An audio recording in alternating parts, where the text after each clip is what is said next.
morning, good afternoon, good evening to everybody watching around the world. Welcome to ISCT 2024, where I have the privilege of recording a live interview with one of our Abstract Award winners. So this is Caroline Rulleau Hared. She is a PhD candidate from the University of Montreal and the Maisonneuve-Rollemagne Hospital Research Center. I did my best. And she is one of our early stage professionals, Abstract Award winners from Canada. So welcome, thank you for talking with me, and congratulations. Thanks so much. So to get right into it, how are you enjoying the meeting so far? Yeah, so far so good. So it's the first day, but a lot of interesting conversation, a lot of nice presentation all day, so very nice. Yeah. Is this your first ISCT meeting? It is. Oh, it's so exciting. Yeah, it is very nice. Good. And you're an award winner in your first year presenting. That's great. Yes, congrats again. That's amazing. Thank you. So to start off with your research, I have kind of a chicken or the egg type question. So your abstract title is Comprehensive Assessment of Pre-Manufactured T Cells Identifies Functional Defects Among Non-Responders in CAR T Cell Therapy. So my kind of chicken or the egg question is, which came first? Like the observation that patients didn't respond and then you thought to go back and check these samples that you had? Or did you proactively plan to collect those samples and do these analysis like in real time as patients responded? Yeah, so we had those, we already had those samples, so they were preserved, and the patient have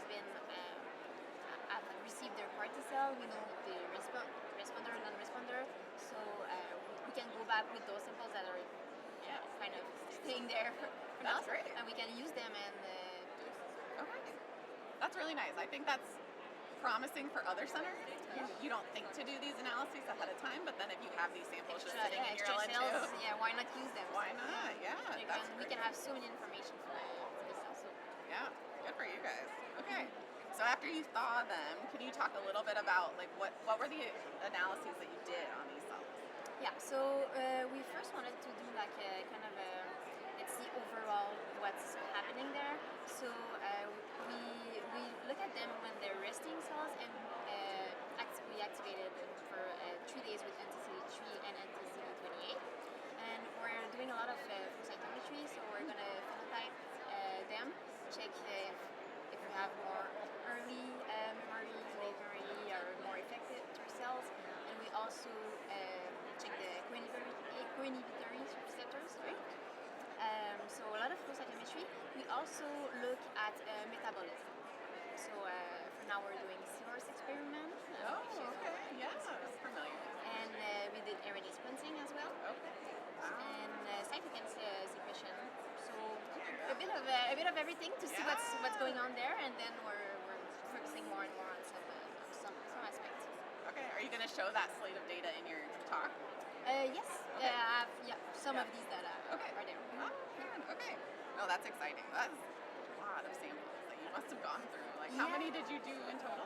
So for now we always have match responders and non-responder. We try to match them the best the clinician can, and we also have health control to compare them with, and to compare like the experiment, always every experiment.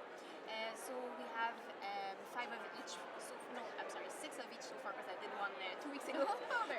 But we're looking to get more. That's amazing. Yeah. Wow. Okay. And you said this is all part of your thesis research. Yeah, that's it. That's so cool. Yeah. What a great project to have. It is very nice project. Yeah. Okay. So are all of these cells from like the initial starting product? So like they're unmanipulated T cells that you're taking out of cryopreservation and analyzing. So it's the apheresis sample. So we try to take to do the same as they would do for the CAR T cell manufacturing. So we take those cryopreserved apheresis sample and just use them as is, looking at T cells. Wow. Okay. So then what kind of functional defects were you seeing in these cells once you looked at them?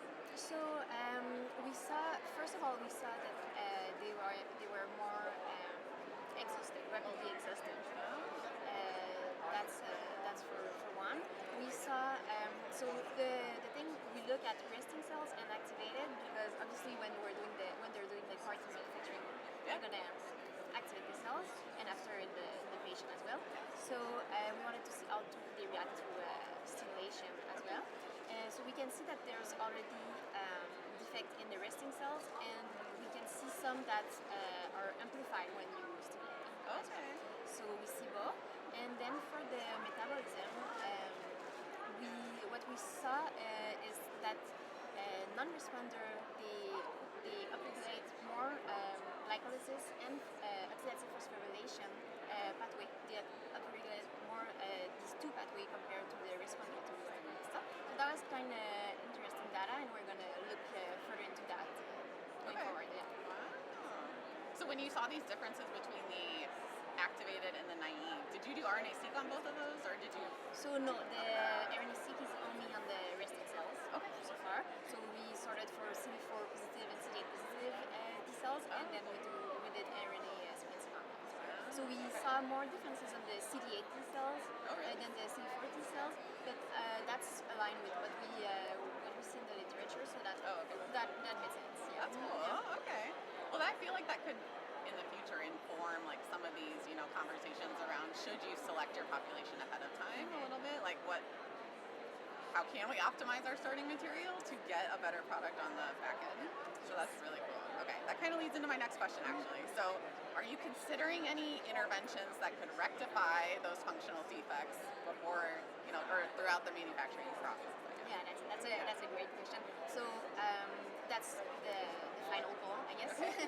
So first step was to characterize those differences. Then we can maybe use that as a kind of a predictive view marker.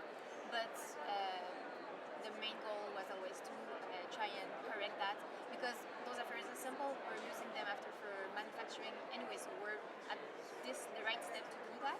So that's a very nice opportunity to modify the cells a bit maybe further, and having non-responders that now could be responders. Yeah. So that's it.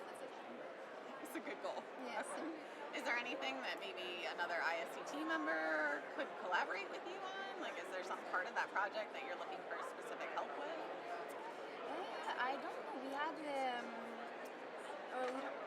we don't know yet, but there was an interesting talk this morning. A lot of them about cryopreservation. The first talk I think I went to at 8 this morning was about collection, cryopreservation, and then infusion into the patient, and what can we do to make sure that we have the same product. So obviously, those are patient specific, but they're going to be different. You're not using the same cells, so it's difficult. But the process can be more standardized. But the thing and the interesting thing that they said was they don't see whatever the collection process is. It's not that's going to affect the cells or the manufacturing failure or success, but mostly the cells themselves. Okay, just how they innately are. Because for us, we use after this project that for patient that receive CAR-T, they have DLBCL, so diffuse large B-cell lymphoma. So they receive at least 2 treatments before, often more than that. So we know cells are not going to be in perfect state. So that's almost better. That's more real world scenario. Yeah, right? exactly. That's what it is. So that's why there's going to be a lot of That's so great, though. I mean, you have amassed a really valuable data set, I think. That you'll be able to, certainly write a thesis on, that's for sure. Okay, well, oh my gosh, we've talked so much already. Okay, so I guess I want to know, what else are you looking forward to for the rest of the time here? I saw there was a lot of nice presentation coming in the next 2 days, so that's going to be amazing. But I've also I had the chance to talk with a lot of people, and I have a lot of talks coming. A lot of meetings set up in the next 2 days. So I guess some people saw the abstract, or I saw other abstracts, so we can connect and discuss about that. And that's I think is amazing, because everybody having like the same interests and the same final goal. I guess together that's a nice discussion. I'm looking forward to that. Have those that's discussions. definitely. That's great. So if people are not fortunate enough to connect with you during the meeting, how could they get in touch with you after? I guess simply by with my name on the LinkedIn. So yeah, Okay. that would be the easiest way. That's great. Well, thank you again for talking with me, and congratulations on your award again. Thank you so much. Thank you for having me. Thank you. Thank you all for watching.